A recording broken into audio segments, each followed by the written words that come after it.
नहीं सैयद देखी जो जवाद तस्वीर। साहब, आपको क्या लग रहा है, ये जो एग्जिट पोल के जो आंकड़े आए हैं, संदीप दीक्षित तो कह रहे हैं कि आम आदमी पार्टी को कम आंक रहे हैं एग्जिट पोल के आंकड़े। मतलब जी, आपका बहुत तो बहुत खाता धन्यवाद खुले ना आपको। खुले, लेकिन आपके चिंता आपको आम आदमी पार्टी की हो रही है।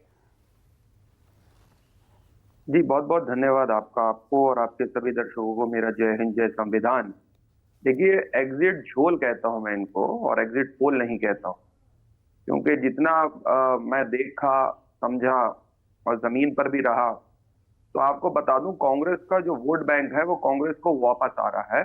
और उसका उदाहरण दे दूं मैं आपको, चाहे वो मुस्लिम वोट बैंक हो, चाहे वो दलित वोट बैंक हो, वो वापस आ रहा हो। लगभग लगभग दोनों का वोट बैंक मिला करके ये मुस्लिम वोट बैंक 30% के आसपास नहीं दिल्ली है, में बैठता है।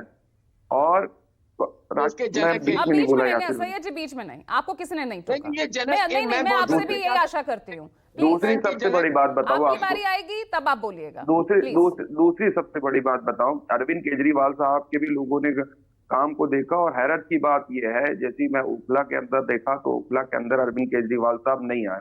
मुस्तफाबाद के अंदर भी बहुत सी जगह ऐसी मुस्लिम बाहुल क्षेत्र थे जहां पर अरविंद केजरीवाल साहब नहीं पहुंचे।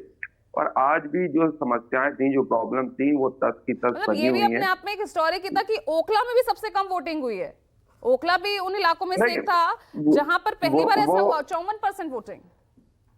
जी, मैं इसीलिए बता रहा हूँ, हाँ। क्योंकि जो अरविंद केजरीवाल साहब अपना कहते हैं वोट बैंक, हालांकि वो वोट बैंक आम आदमी पार्टी का आइडियोलॉजिकल नहीं है। क्योंकि आज तक मैं बार बार पूछता हूँ कि आम आदमी पार्टी की आइडियोलॉजी ही नहीं डिसाइड है।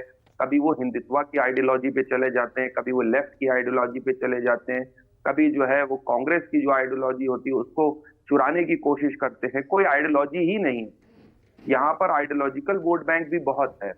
और जो कांग्रेस का वोट बैंक था वो वापस आया। मैंने उसको जमीनी स्तर पे देखा कि जैसे बहुत से प्रोमिसेस ऐसे थे जो अरविंद केजरीवाल साहब नहीं कर पाए। पानी का मुद्दा उन्होंने बड़ा बनाने की कोशिश करी। मैं आपको बता दूं कि ओखला हो गया, मुस्तफाबाद हो गया और तमाम जैसी हो गए, वहां पर आज भी पानी की प्रॉब्लम है, सीवर की प्रॉब्लम है, नालियां बहुत गंदी बदबूदार इलाके हैं नहीं तो लेकिन उनके वहां अंदर, पर भी इसीलिए हो तो सकता वो नहीं है। अगर वहां से अगर हम वोट नहीं, बैंक की ही बात करते हैं सैयद जवाद साहब, या तो वहां पर वो वोटर जो निकला है भारी संख्या में, या तो वो एक मुश्त वोट करेगा, एक तरफा वोट करेगा, या वो बटेगा। दो ही कंडीशन होगी ना। नहीं, वो अरविंद केजरीवाल साहब के खिलाफ है। मैं बता दूं क्या है, लोग भूले नहीं। मरकज का मुद्दा इतना बड़ा था जब आपने एक पूरी कम्युनिटी को कोरोना स्प्रेडर कहा और बाकायदा लिस्ट अलग बनाई मरकज के ऊपर और माइनॉरिटीज के ऊपर। ये बीजेपी वाले भी हमला करते थे उस दौरान और अरविंद केजरीवाल साहब भी हमला करते, दोनों ही करते थे।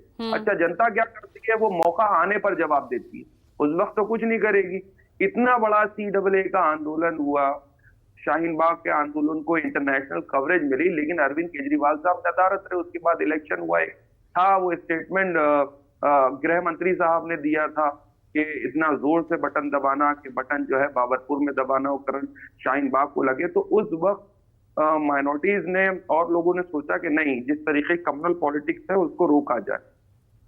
उस दौरान के बाद में और आज 5 साल लेकिन में उस वक्त भी आपके साथ तो खड़ा नजर नहीं आया ना।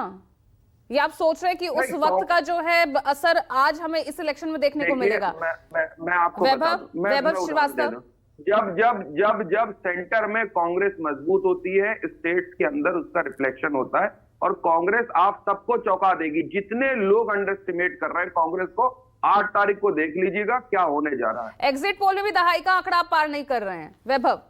वैभव बोलिए। ये तो एग्जिट झोल है, ये तो झोल है, पोल थोड़ी ना, ये झोल है। ठीक है वैभव जी।